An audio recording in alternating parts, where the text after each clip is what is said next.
It is probably for that reason that I know what perfection is, and that I demand less perfection of those poor people. I know how difficult it is, and how often, when they are struggling in their trials, how often do I wish and am tempted to put my hand under their stomachs in order to hold them up with my big hand, just like a father teaching his son to swim in the current of the river, and he was divided between two ways of thinking.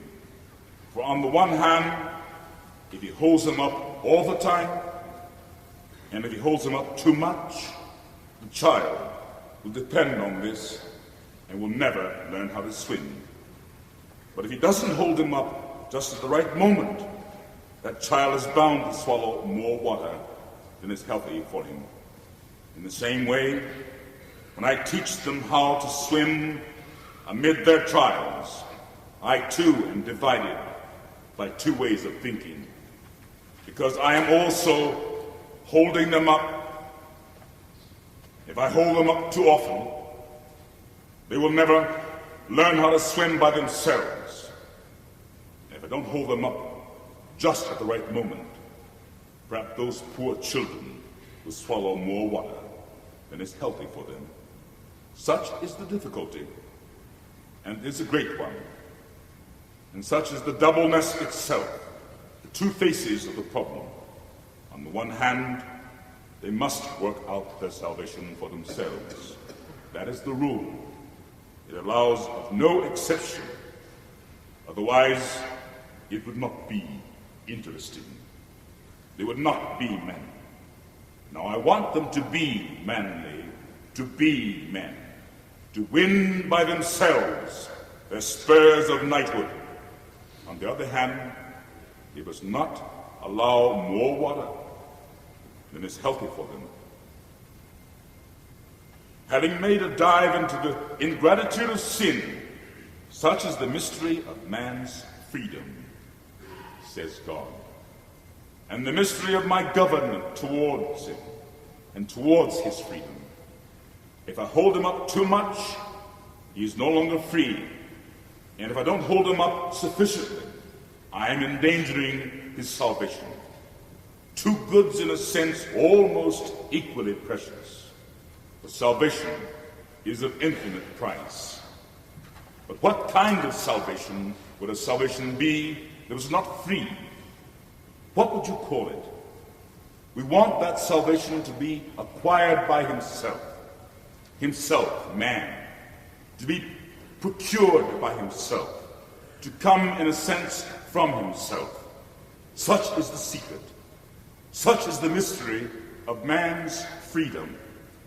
Such is the price we set on man's freedom. Because I myself am free, says God, and I have created man in my own image and likeness. Such is the mystery. Such is the secret. Such the price of freedom. That freedom of that creature is the most beautiful reflection in this world of the Creator's freedom. That is why we are so attached to it and set a proper price on it. A salvation that was not free, that did not come from a free man, could in no wise be attractive to us. What would it amount to? What would it mean? What interest would such a salvation have to offer? A beatitude of slaves, a salvation of slaves, a slavish beatitude. How do you expect me to be interested in that kind of thing? Does one care to be loved by slaves? If it were only a matter of proving my might has no need of those slaves. My might is well enough known. It is sufficiently known that I am the Almighty. My might is manifest enough in all matter and in all events. My might is manifest enough in the sands of the sea and the stars of heaven. It is not questioned, it is known. It is manifest enough in inanimate creation. It is manifest enough in the government, in the very event that is man. But in my creation, which is endued with life, says God, I wanted something better. I wanted something more, infinitely better, infinitely more. But I wanted that freedom. I created that very freedom. There are several degrees to my throne. When you once have known what it is to be loved freely, submission no longer has any taste.